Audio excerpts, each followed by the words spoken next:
So Mike, I want you to tell me your story of how you've ended up here at the X Games as one of the adaptive snowmobilers. It all started, I compete here at the X Games as a professional snowmobile racer for many years.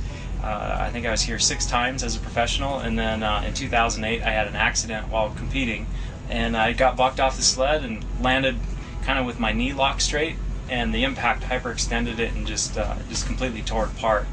We went to the hospital and had multiple surgeries, but it was evident that in order to save my life, they had to amputate my leg. I didn't want to slow down, and I heard of the adaptive Supercross at Summer X, and I wanted to do that. So in order for me to be able to do that, I had to develop the moto knee, and so I could ride like I did before. And if I didn't start this project, and there's just I'd be kind of bummed out. I think I'd be bored, and racing was my life since I was 15 years old. Racing dirt bikes, how it started, and I was a professional snowcrosser since 2003. So it's my life, and when my accident happened, and that thought of never being able to compete again was the hardest thing to handle.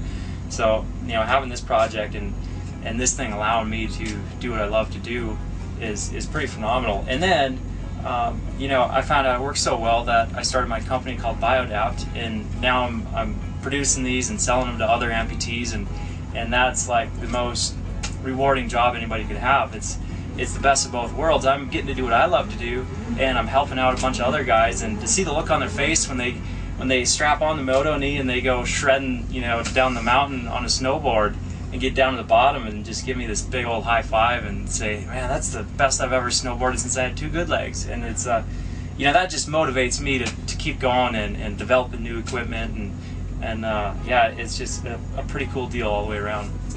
I was never like bummed, poor me, why'd this happen to me. It's like when I was in the hospital and thinking about everything, it's like I chose this high-risk profession, and I'm not going to be upset about it, and so I'm just going to keep moving forward. So my view of the accident hasn't really changed, gotten better or gotten worse. It's just kind of, it was an injury that I couldn't fully recover from, so I'm just dealing with it and moving forward. So you built something yourself so you could recover from it. Yeah, and that's kind of a message that I'd like to send to other people. It's like, you're in charge of your own destiny or your own future plan. It's like you need to take hold of it and make things happen for yourself. And if you just sit around and wait for stuff to happen, it's probably not gonna be there. So take the bull by the horns and just make stuff happen for yourself.